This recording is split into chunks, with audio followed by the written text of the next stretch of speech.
everyone was talking about Florida State last year, and I'm sitting here like, just relax. Mike Norvell, he's a great coach. I'm a big fan of you. But I just want to talk about your quarterback for a second. Tommy C, he transfers from Boston College.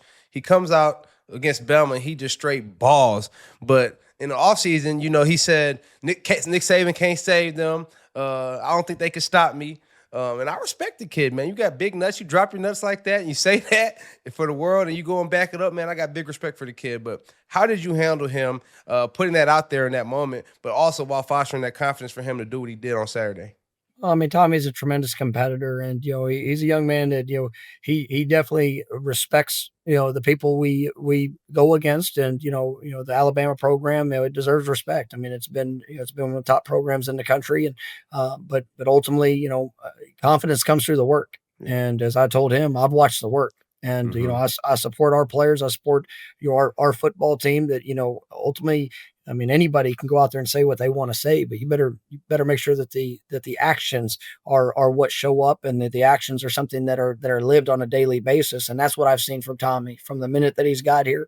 It's one thing to talk about the athletic skill and the movements and throws and all the things that he's able to do, but I've watched the investment in his teammates. I've watched the investment into this program, into this community. I mean, he truly cares about it. And when it comes to the work ethic, I think that's being put on display, in how he was able to go out there and execute in the first game. And look, I mean, this is Florida State. This is a special place, and we respect who we compete against, but it's not about them. It's about us. It's about what we're willing to do and what we're willing to push to go accomplish. What is the ID of this Florida State team, Coach? I mean, for us, it's that competitive edge, and that's, everything that we did in the offseason, man, we finished with the competition. It was either one-on-one, group on group, man, all eyes on you. What are you going to do in that moment? And in reality, when you go one-on-one, somebody's got to lose. Somebody's got to face disappointment. Somebody's got to experience success. Well, where do you go with that next step? Where do you go in that response? And I think, you look at a game like Saturday, just like, all the games that we've all been a part of, you're going to see the highs and lows. I've never seen a perfect game played out. There's going to be a moment of disappointment. There's going to be, plenty of moments of great joy, but it's how you handle that. And are you still willing to push, to improve, to get better? And, that competitive balance. I mean, I'm going to do whatever it takes to win in this moment, right? Regardless of who, what, where, and I'm going to put all that I have. If I get knocked down, I'm going to jump my butt back up and go take that next step. I want to hit the ACC real quick, Mike, and there was a time where there was arguably maybe the best conference in the country when you had Clemson, Miami, Florida State, Louisville, Virginia Tech, all top 15 programs. And then there was a little bit of a slide. I think it was a good statement win by Miami last night. Clemson played LSU tough. You guys had a huge win. When they start talking about, I see the 4-4-2-2 and a little bit disrespectful to the ACC and the Big 12. Do you see do you see it coming back? I noticed when I was in the Big Ten, it came back with a force. Do you see the ACC this year looking across that table coming back? Yeah, I believe so. I mean, I believe that this conference is, there's great investment, there's great push. There are a lot of wonderful teams. I think we had 14 teams in bowl games last year. 2 in the playoffs. I mean, and that was with us having an extremely down year.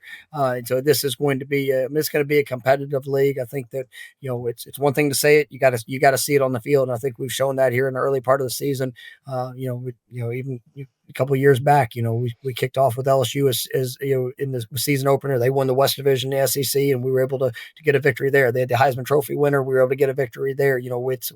We've stepped up to play those games against those competitive teams, and I believe in I believe in this conference and what it can be, and I know the competitiveness of what it's going to show throughout the course of this season. So we're excited to represent it and put everything we have to it.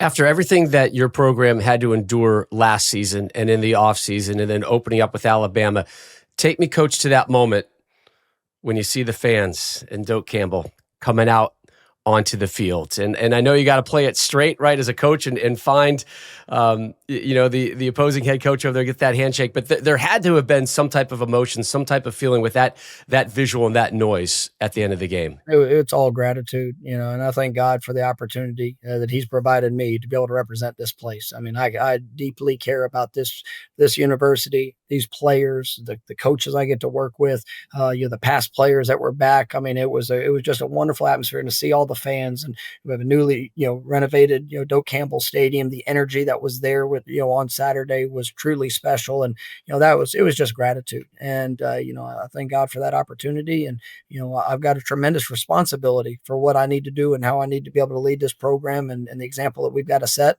But the standard is a standard, and we've got to uphold that. And so the gratitude for all that was done to make Saturday, a special day. And we've taken that first step. Now it's got to go take step two, and that's all on us. My guess is the administration will have no problems paying that $50,000 fine, right? We get upset, Bama. Come on the field, kids. Let's go have some fun.